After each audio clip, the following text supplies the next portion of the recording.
আসসালামু আলাইকুম এভরিওয়ান, কেমন আছেন সবাই? আজকে আপনাদের সাথে ডাল আর সবজি দিয়ে একটা রেসিপি শেয়ার করব।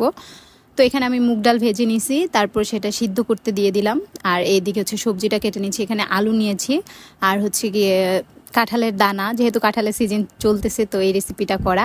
আর হচ্ছে গিয়ে আমি ডাটা নিছি, ডাটাটা একটুখানি তেরা তেরা করে কাটছি, মানে একটু কোনা কোনা করে। আর হচ্ছে গিয়ে আলুটাও একটু ছোট ছোট করে পিস, দেখতেই তো পাচ্ছেন কিরকম। তারপর ওটা ধুয়ে রেখে দিলাম সাইডে। আর এখন অপেক্ষা করছি ডালটা কখন সিদ্ধ হবে। এই তো ডালটা সিদ্ধ হয়ে গেছে। এখন হচ্ছে কি আমার যেই আমি সবজিটা কেটে রাখছি সেটা এখন দিয়ে দিচ্ছি। সেটা দিয়ে এখানে হালকা একটু আদা রসুন বাটা দিতে হবে, আর পেঁয়াজ মরিচ হলুদের গুঁড়া দিতে হবে, বেশি না অল্প পরিমাণে দিতে হবে। যদি আপনারা নেড়েচেড়ে দেখবেন যে না আর একটু লাগবে, তখন আর একটু বেশি দেবেন, মানে কিন্তু আগেই বেশি দিয়ে দেবেন না। হালকা একটু গুঁড়া মরিচের গুঁড়া দিলাম, মানে এটা অল্পই দিতে হয়, তা না হলে কিন্তু সবুজ যে সবজিটা আছে সেটা ডিসকালার হয়ে যাবে। তারপর এটা ঢেকে দিলাম, এটা এখন সিদ্ধ হবে, সেই টাইমটা ওয়েট করছি। মানে সবজিটা, ডালটা তো আগেই সিদ্ধ হয়ে গেছে, তো সবজিটা এখন সিদ্ধ হয়ে আসছে প্রায়।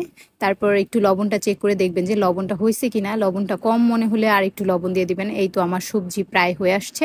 এখন আমি এখানে দিয়ে দিব হচ্ছে কাঁচামরিচ। ওই এর আগে দিয়ে দিয়েছিলাম হচ্ছে গিয়ে আমি ফাড়াগুলা দিয়ে দিয়েছিলাম, আর এখন একটু মুখের কাছে ফেরে কয়েকটা কাঁচামরিচ দিয়ে দিচ্ছি। এটাতে কাঁচামরিচের সেন্টটা খুব ভালো আসে, একটা স্ট্রং ফ্লেভার পাওয়া যায়।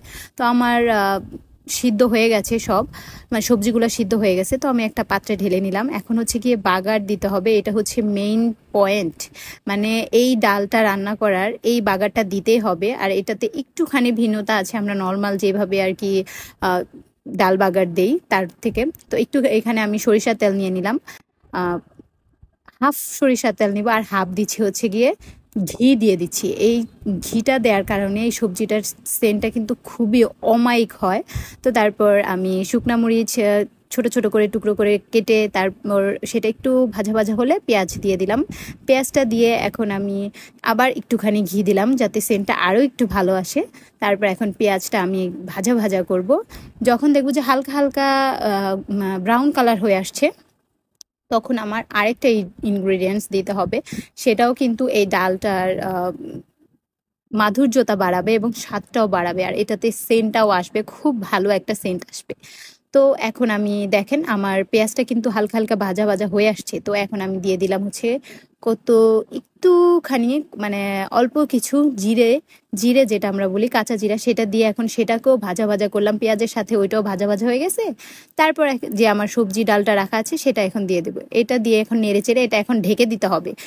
এটা কখনোই খোলা রাখবেন না, তাহলে এটার যে সেন্ট আসে সেটা কিন্তু চলে যাবে, মানে আপনি যে ফ্লেভারটা পাবেন সেটা কিন্তু পাবেন না। তো ঢেকে দিয়ে দেখেন এই যে কয়েকটা বলক আসবে, আপনার রেসিপি রেডি।